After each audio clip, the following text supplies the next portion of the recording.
Hello and welcome at this series about Sitecore basics. In this video we are going to look at how to remove a component from a page. To remove a component from a page you can either use the content editor or the experience editor. And to remove it, simply select the component and click on the little remove icon here. And as you can see, my component is removed.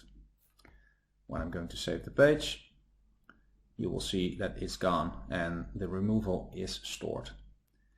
I'm switching to the content editor to show you another way of removing a component from a page by using the content editor. When you have a page selected, for example my home page, I can go to the presentation tab. I can go to details in the layout section.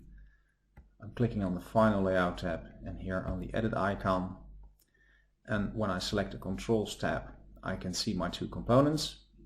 I can select either one of them and click on the remove button. You can see it's removed here.